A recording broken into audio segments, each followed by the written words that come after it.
Makikita na barko ng China dyan.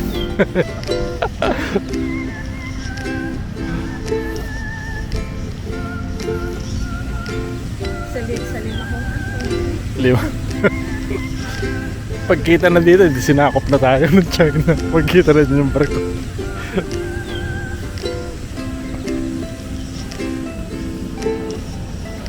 Provincial capital.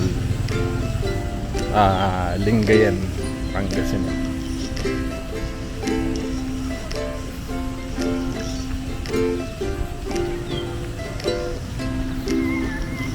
Dito ba yung ano? Ginaganap yung Pistay Diet, di ba? Yung mga bangka dyan. Pero siyempre, stay diet ng may dagat. Kahit saang bayan yon, kahit saang lugar, Sa may dagat. basta may dagat. Pero dito yung main, hindi naman. Hindi naman. Isa lang to dun sa mga lugar na pinagdaro.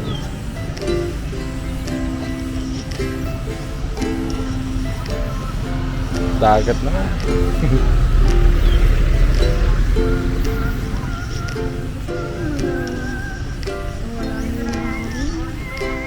Yung mga kanyon pala hindi natin nakuha. Pagbalik na lang doon. Alin? Mga cottage. Tinanggal. Baka ginagawa. Baka ano. Ayun mga inaayos oh. Baka nire-renovate to. Tourist rest area.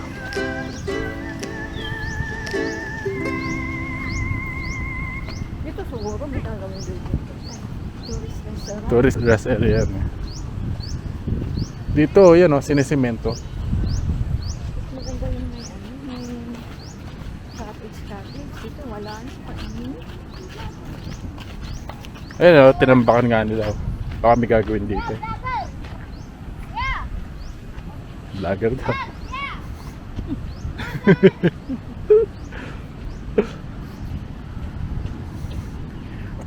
Dito na. Groundbreaking tourist area. Gagawin nga nila. Ayan o. February 13. Gusto mo dito ka lang muna? Oo. Ako na lalakad doon. Sige. Tayo man lang ako dito. Ito, kunin mo. Hindi naman. Ito lang. Lalakad lang ako.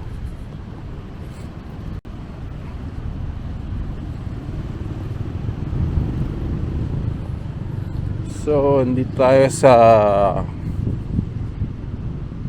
Sangguniang Panlalawigan Grounds, Capitol Grounds, no? Mukhang may gagawin dito sa part na to, yung sinisemento. Mga extension yata ng building to ang gagawin, malaki-laki rin to. Okay, so ito na yung dagat. So, first time lang nakapunta dito sa Lingayen. Kaya sulit-sulitin na natin kahit may init. Okay. Dahil nag-cover nga tayo kanina ng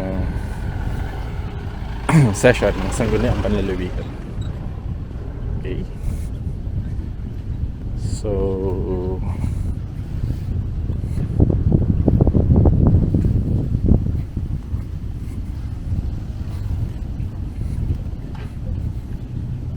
malayo-layo rin pala yung Pampang.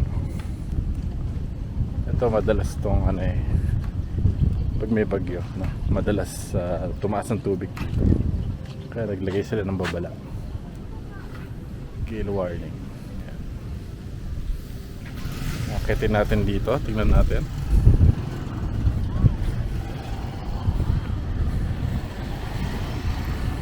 Ayan. So, may mga naliligo din. Kaya masarap mag-stroll dito pag umaga. Kasi ngayon tanghaling tapat. Alas 2 na pala, no? So, maya-maya kasi may pupuntahan pa kami. So, hindi rin ako magtatagal dito. Tignan lang natin kung anong meron dito. So,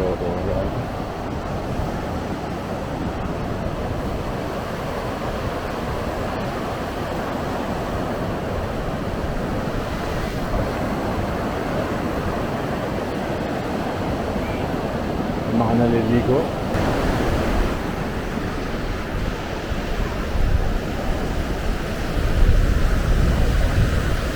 Okay, good.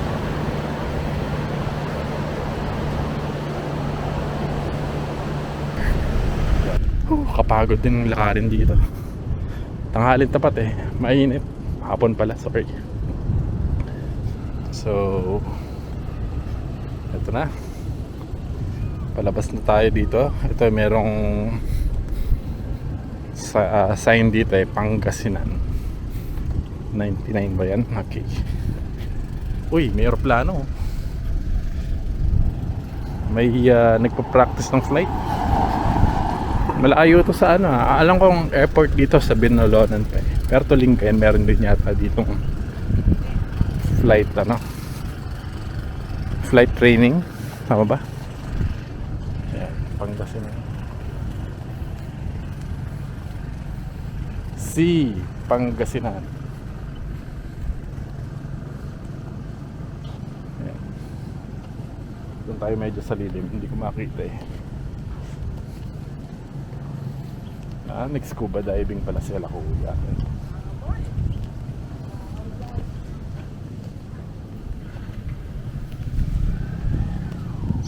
Okay.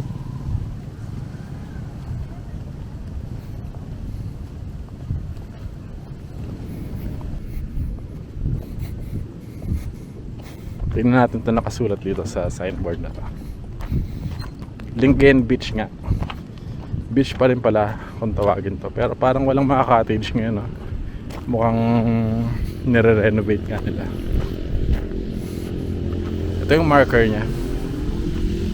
Lingayen Beach. On this beach, General Lloyd Wheaton landed his troops on 7th November 1899 to cut off the retreat of General Emilio Aguinaldo and General of the Army. Douglas MacArthur began his campaign on 9th of January 1945 for the liberation of Luzon from the Japanese invaders. Yan, marker ng Lingayen. Philippines Historical Committee 1948. Okay, there you go. Historical marker ng Lingayen. Okay, very good.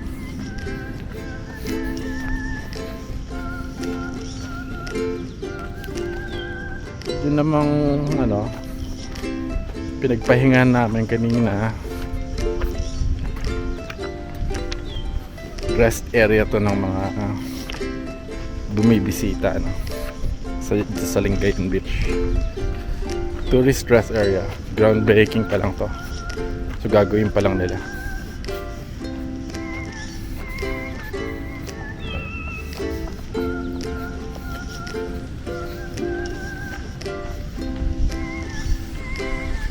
So again, nandito tayo sa Capitol, no? Yun ang Capitol building. Sa sangguniang panlalawigan na grounds tayo. And there's the beach.